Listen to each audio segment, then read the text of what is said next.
Dobšinské ľadivajské.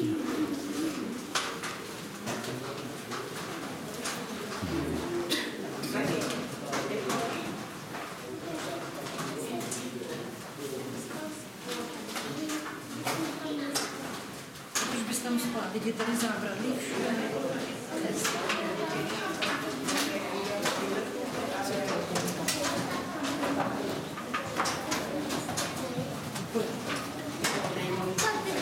Bacha na hlavu.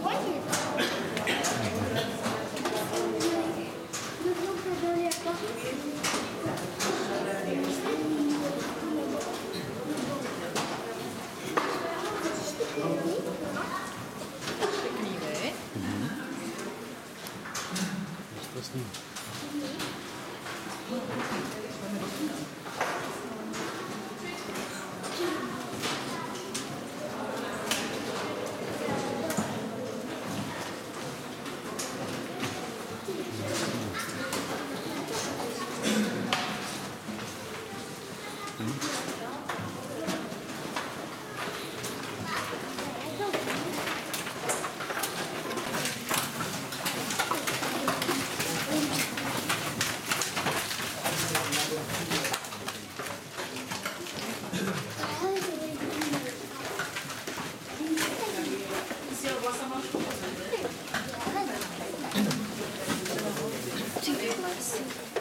Co?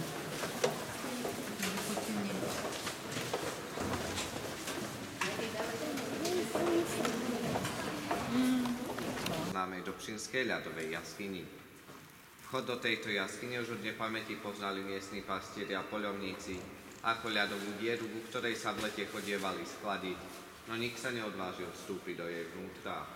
Stalo sa tak až 15. júna roku 1870, keď sa vtedy mladý, iba 24-ročný banský inžinier z Dobšinej Evgen Rufíny spolu s priateľmi Gustavom Langom a Andrejom Megom odvážili spustiť dnu a tak objavili túto ľadovú nádheru. Už o rok neskôr, v roku 1871, jaskyňu sprístupnili a v roku 1882 ju ako jednu z prvých v Európe elektricky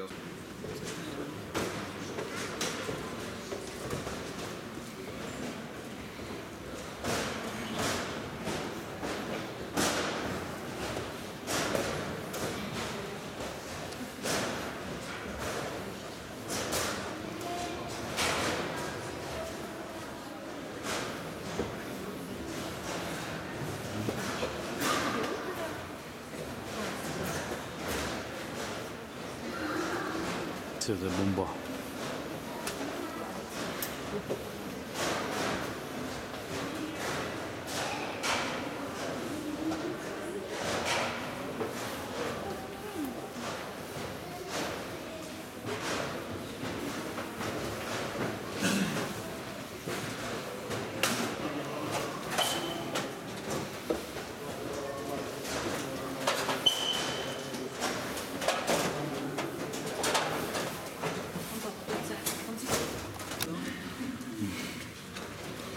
Není meduza, že? Já se vás Hezky.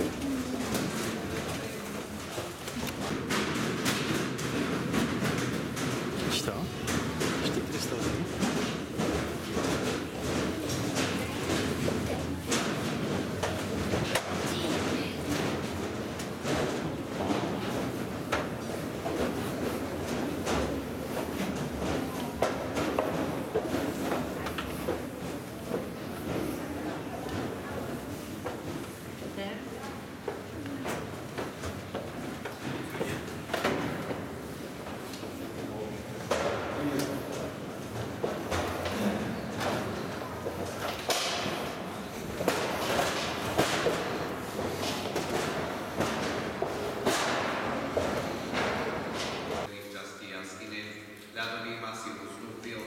a teraz je to neviditeľný vodoodpadovaný Petržhaňský vápenec. Otvor v strope je tiež vymytý vodou a nazýva samotný komín. V súčasnosti je na povrchu čiastočne zahátaný, no napriek tomu nie ľudí zhynie teplejší vzduch, ktorý naproti ľadovej stene hlbí otvor, zvaný sloniev kód. Na tejto ľadovej stene je tiež dobre viditeľná vrstevnatosť ľadu, ktorá ukazuje, ako ľad každoročne pribúdal a tak postupne vyplňa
싸워 연습.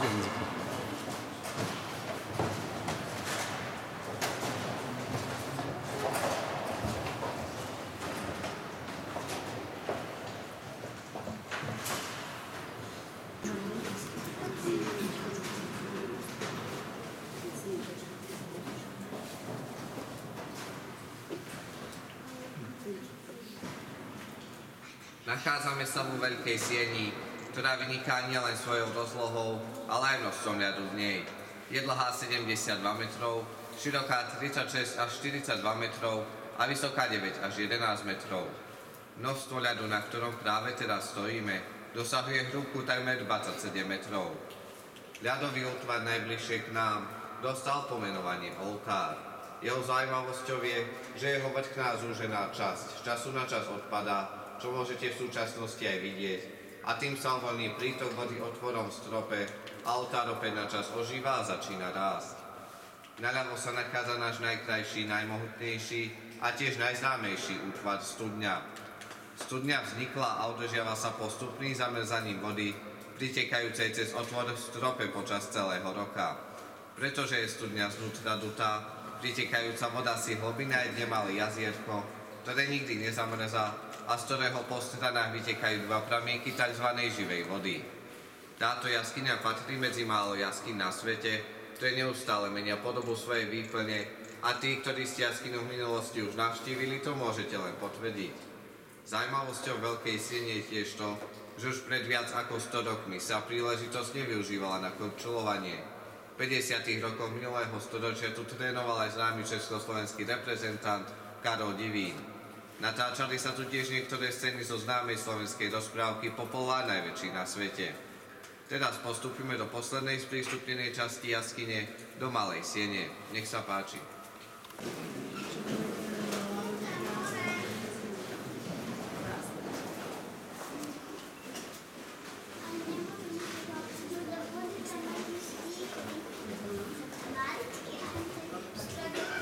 Studňa.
V zime tu klesá teplota na minus 6 stupňov, v lete zas vystupuje na plus pol stupňa.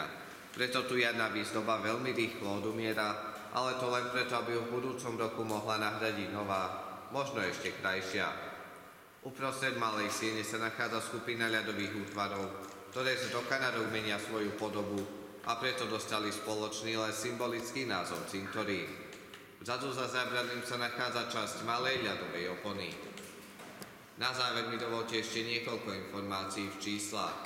Jaskyňa je súčasťou systému Stratenskej jaskyne, ktorého dĺžka je viac ako 22 km.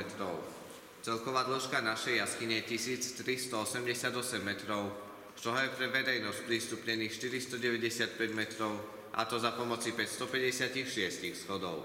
V jaskyni zimuje viacero vzácnych druhov netopierov, v počte okolo 300 jedincov. Priemerná teplota v jaskyni dosahuje -2 stupne a relatívna vlhkosť vzduchu 96%. Vchod do jaskyne je oproti iným ľadovým jaskyniam nezvyčajne nízko, a to iba 971 metrov nad morom. Skôr ako sa s vami rozlúčim, vám chcem osobitne ponúknuť možnosť navštíviť Ochtinskú aragonitovú jaskyňu, ktorá sa odtiaľto nachádza južným smerom asi 50 kilometrov.